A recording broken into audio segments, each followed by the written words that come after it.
আজকে আমি তোমাদের সঙ্গে শেয়ার করব তেঁতুলের একটা চাটনির রেসিপি, যেটা তোমরা কচুরি, সিঙ্গারা, পাপড়ি চাট এসবের সঙ্গে খেতে পারবে। তো দেখো, কড়ায় তেল গরম হয়ে যেতে আমি একটু পাঁচফোড়ন আর শুকনো লঙ্কা ফোড়ন দিয়ে দিয়েছি। ফোড়নটা ভাজা হয়ে যেতেই আমি দিয়ে দিয়েছি তেঁতুলের কাঠ থেকে বের করে নেওয়া ভালো মতো তেঁতুলের জলটা। তো এখানে একটু বেশি করেই তেঁতুলের জল দিতে হয়, কারণ এটা ফুটে ফুটে অনেকটা কমে যায়। তেঁতুলের জলটা দেয়া হয়ে গেছে, এবারে এটাকে খুব ভালো করে নাড়তে হবে, ভালো করে ফুটতে দিতে হবে। এখানে ফুটতে শুরু করেছে, দেখো ভালো মতো টকবক করে ফুটছে। এবার এর মধ্যে আমি দিয়ে দিচ্ছি 2 চামচ চিনি, আর এই চিনিটাকেও খুব ভালো করে আমি মিশিয়ে দেব এর সঙ্গে। আর তারপর আমি এর সঙ্গে খানিকটা ভেলি গুড় অ্যাড করলাম। আর গুড় দিলেই এর টেস্টটা খুব ভালো আসে আর গন্ধটাও খুব ভালো আসে। তো এই গুড়টা ভালো করে নেড়ে নেড়ে এর মধ্যে পুরো মিশিয়ে দিতে হবে।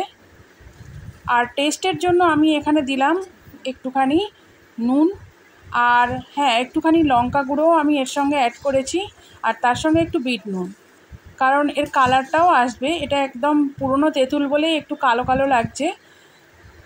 তো দেখো, এখানে আমাদের মিক্সড করা হয়ে গেছে সব কিছু। এবার এটাকে খুব ভালো করে ফুটোতে হবে। তো দেখো, ফুটিয়ে ফুটিয়ে একদম কমে গেছে, আর কত সুন্দর একটা চাটনি হয়েছে। যদি তোমাদের ভালো লেগে থাকে তাহলে অবশ্যই তোমরা এটা বাড়িতে ট্রাই করে দেখতে পারো। আর সেদিন কচুরি বানিয়েছিলাম, কচুরির সঙ্গে আমি এটা সার্ভ করেছি, তো খুবই ভালো খেতে হয়েছে। তো কচুরির যদি রেসিপিটা তোমরা দেখতে চাও, ডেসক্রিপশানে আমি লিংক দিয়ে দেবো, অবশ্যই দেখে নিও।